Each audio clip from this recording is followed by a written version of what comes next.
حضرت محدث ابن جوزی نے لکھا ہے کہ حضرت حبیب اجمی ایک بزرگ تھے، ان کے پاس ایک شخص اکثر آتا تھا، بڑا مالدار تھا، ایک ہی بیٹی تھی، وہ بھی ٹانگوں سے معذور تھی۔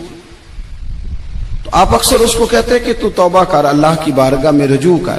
ایک وقت ایسا آتا ہے کہ پھر انسان کا جب کوئی اپنا نہیں رہتا پھر اسے مصلی یاد آتا ہے، لیکن اگر مصلی کی عادت بچپن سے پڑ جائے نا تو پھر ذرا آسان ہوتا ہے اللہ سے دل لگانا۔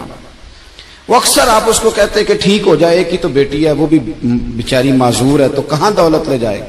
آج کرتا ہوں، ہم تاریخیں دیتے رہتے ہیں نا اللہ تعالیٰ کو معاذ اللہ کہ رمضان سے میں نے نیک ہو جانا ہے، عمرہ کر کے آؤں گا تو پھر میں پکا نمازی ہوں۔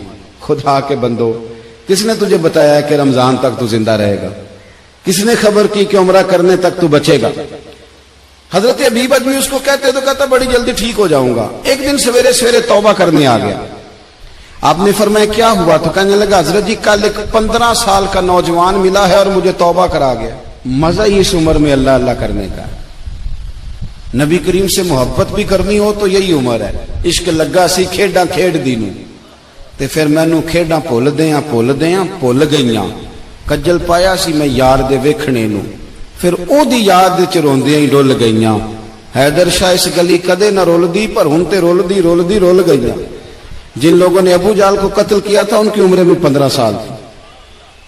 ہم تو بڑے نہیں نہ ہوتے ساری زندگی، نہ ہمیں کو بڑا ہونے دیتا ہے، ہم بڑے ہی نہیں ہوتے، یہی تو عمر ہے کچھ کر گزرنے کی۔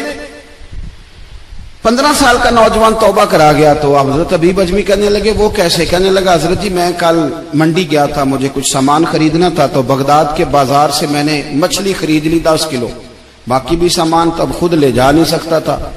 تو مزدور آپ کو پتہ ہے بیچارے آج بھی سڑکوں پہ بیٹھے ہیں، تو مزدور بیٹھے تھے تو ان میں ایک نوجوان 14-15 سال کا، چہرے پہ بڑی روشنی۔ میں نے اس کو کہا بیٹے مزدوری کرو گے؟ کہنے لگا حضور مزدوری بھی کرتا ہوں، پڑھائی بھی کرتا ہوں، اور جو اللہ کو منظور ہو اس کی عبادت بھی کرتا ہوں۔ میں نے اسے کہا کہ یہ میرا سامان ہے فلاں جگہ پہنچانا ہے، کیا لوگے؟ کہنے لگا 3 دینار مزدوری۔ سودا طے ہو گیا، اس نے سامان اٹھا لیا۔ کہتے ہیں رستے میں ظہر کا وقت ہو گیا، کہنے لگا چچا اگر اجازت دو تو نماز پڑھ لوں۔ 15 سال کا جوان، کہتے میں رکھ کے نا وہاں سامان تو پھٹے پہ بیٹھ گیا، وہ نماز پڑھنے چلا گیا۔ باقی لوگ دیر سے آئے، وہ بچہ جلدی آ گیا۔ میں نے کہا بیٹے آپ جلدی آ گئے؟ کہنے لگے نفل چھوڑ دیے، آپ یہی نہ سمجھ لیں کہ کام چور ہے، میں بعد میں پڑھ لوں گا۔ کہتے ہیں وہ دوپہر کا وقت، رمضان بھی نہیں تھا، میں اس بچے کو نوجوان گھر لے گیا اور میں نے اپنی بیوی سے کہا کہ بڑا نیک ہے، نمازی ہے، اور راستے میں یہ بھی ہوا ہے کہ میں نے اسے ایک دفعہ کہا ہے کہ یہ مجھے تھوڑی دیر کے لیے دے دو، گرمی بڑی ہے، تمہیں پسینہ آ رہا ہے، میں اٹھا لیتا ہوں۔ کہنے لگا نہیں چچا میں رزق حلال کھاتا ہوں، اگر آپ اٹھائیں گے تو میں 3 دینار مزدوری پوری نہیں لوں گا، پھر پیسے کم کروں گا، میں نے طے کیا ہے کہ اٹھاؤں گا۔ تو کہتے ہیں میں نے اپنی بیوی کو بتایا تو بڑی متاثر ہوئی، کہنے لگی دوپہر کا کھانا پک گیا، اسے کو روٹی کھا لے، رمضان بھی نہیں تھا۔ کہتے میں باہر نکلا، اس کو 3 دینار تھمائے، تو میں نے کہا بیٹے ایک بات میری مانو گے؟ کہنے لگا بتائیے۔ میں نے کہا کھانا پکائے کھا لو۔ کہنے لگا میں معافی چاہتا ہوں، میں نے روزہ رکھا ہوا ہے۔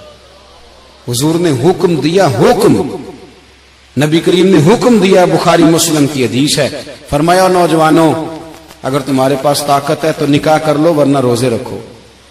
حکم دیا، یا نکاح اور یا روزے، یہ سرکار کا حکم ہے۔ بھائی نفلی روزہ نفس کی قوتوں کو کچلتا ہے، انسان میں نورانیت اور روحانیت لاتا ہے۔ کہتے وہ کہنے لگا میں نے روزہ رکھا ہے، میں اور متاثر ہو گیا۔ میں نے کہا اب کیا کرو گے؟ کہیں اور جانا ہے؟ کہنے لگا نہیں، میں جس دن 3 دینار کما لیتا ہوں پھر میں مزید لالچ نہیں کرتا، باقی وقت یا قرآن مجید پڑھتا رہتا ہوں یا نبی پاک پہ درود شریف پڑھتا رہتا ہوں۔ آپ بتائیں؟ تو میں نے کہا کہ افطار میرے ساتھ کر لو۔ کہتے ہیں میں اسے مسجد چھوڑ آیا اور خود میں لوٹ آیا۔ افطار کے بعد میں اسے لایا، کھانا کھلایا، عشاء پڑھی۔ اس کا گھر دور تھا، میں نے ڈرائنگ روم کھول دیا، بیٹھک کھول دی، وہیں وہ سو گیا۔ میری 20 سال کی معذور بچی کبھی چل نہیں سکتی تھی، کوئی طبیب کوئی حکیم میں نے چھوڑا نہیں تھا اس کو دکھایا نہ ہو۔ ایک ہی بیٹی، وہ بھی معذور پیدائشی۔ اس کے کمرے میں گئے، میاں بیوی اسے کھانا کھلا اور بتایا بیٹے ایک نوجوان ہے، بڑا نیک ہے ہمارے گھر میں، آج بڑا پرہیزگار۔ پتہ ہے حضور نے کیا فرمایا؟ نبی کریم فرماتے ہیں جب نوجوان اٹھ کے تہجد پڑھتا ہے نا نوجوان، تو اللہ فرشتوں کے سامنے اس نوجوان پر فخر فرماتا ہے. اللہ فخر کرتا ہے کہ عمر دیکھو دیکھو یہ میری بارگاہ. اللہ فخر کرتا ہے، اللہ یعنی خدا خود میر مجلس بود، اللہ فخر کرتا ہے. اب سوچے، تو ہم نے اپنی بیٹی کو بتایا کہ نوجوان اور بڑا نیک ہے، تو کہتے ہیں وہ کھانا کھلا کے ہم واپس آ گئے.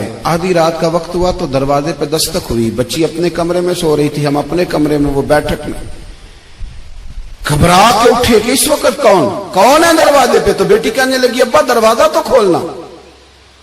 کہتے ہیں دروازہ کھولا تو 20 سال ہو گئے تھے بیٹی کو، کبھی اس نے چل کے نہیں دکھایا تھا، کبھی دوڑ کے ادھر جاتی کبھی ادھر آتی. کہتی الحمدللہ اللہ نے میری ٹانگیں ٹھیک کر دی. ہم دونوں رونے لگے، اے اللہ تو کتنا کریم ہے، کیسے ہوا بیٹے سارا کچھ؟ تو بیٹی کہنے لگی ابا آپ نے کہا تھا نا کہ نیک نوجوان آیا ہے، تو میرے دل میں خیال آیا اللہ اگر واقعی نیک ہے تو اس کے صدقے مجھے شفا ہی دے دے. یا ایھا الذین آمنوا اتقوا اللہ وابتغوا الیہ الوسیلہ. تو کہنے لگی ابھی میری دعا بھی پوری نہیں ہوئی تو رب کریم نے فضل کیا ہے اور مجھے شفا عطا کر دی. کہتے ہم دوڑ کے اس کے کمرے میں گئے اور جب ہم نے ہاتھ رکھا تو دروازہ پہلے سے کھلا تھا، ایک خط چھوڑ گیا تھا. آج کل کے پیر کی کرامت ہوتی تو فیس بک پہ دے دیتا، باقیوں کو بھی ذرا بول پتا چلے. کہتے ہیں وہ خط چھوڑ گیا اپنے بستر پہ کہ اگر تم لوگوں کو مجھ سے محبت ہو گئی ہے تو میرے پیچھے نہ دوڑنا، اس رب کی بارگاہ میں جھکنا جس رب نے میرے اوپر بھی فضل فرمایا ہے اور آپ پر بھی کرم فرمایا.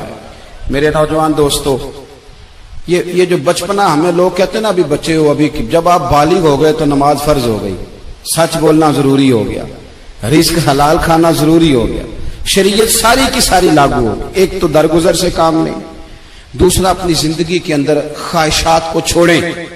سادہ کھانا تو ویسے ہی انسان کو تندرست رکھتا ہے. یہ جو چکر ہم نے ڈالا ہوا ہے نا مرضیاں کرنے کا، اب موٹر سائیکل بالکل اچھی بھلی ہوتی ہے پر سفارش یہ ہے کہ ماڈل پرانا ہو گیا ہے، تو یہ تو کمزور لوگوں کی علامت ہے. حضرت غوث پاک